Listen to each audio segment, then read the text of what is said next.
पहले फवाद चौधरी साहब को गिरफ्तार किया, उसके बाद आपने भाई को गैरकानूनी तौर पे गिरफ्तार कर दिया, क्या कहेंगे? देखिए, ये जुल्म है, बर्बरियत है, और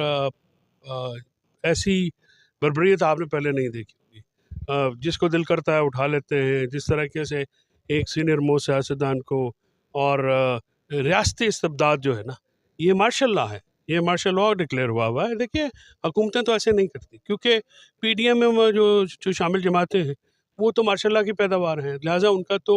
किरदार यही है, वो आवाम की बजाय जो है रियासती ताकतों के ऊपर ज़्यादा जो है एतमाद रखती हैं। हम इस बात पे मैंने पहले भी कहा है कि देखिए, आपने डराने के लिए ये किया है। Election commission contempt of court proceedings पहले कर रहा था, फ्रस्ट्रेशन में था, वो इमरान खान साहब के साथ, फवाद साहब के साथ और असद साहब के साथ वो चाह रहे थे कि ये उनको अरेस्ट करें और वो सारा काम करें। जब वो नहीं हुआ, हमने एक लीगल एवेन्यू लिया, हाई कोर्ट में गए, हाई कोर्ट ने हमें स्टे दिया, लॉयर हाई कोर्ट ने, और उसके ऊपर ये सुप्रीम कोर्ट में गए, वहाँ से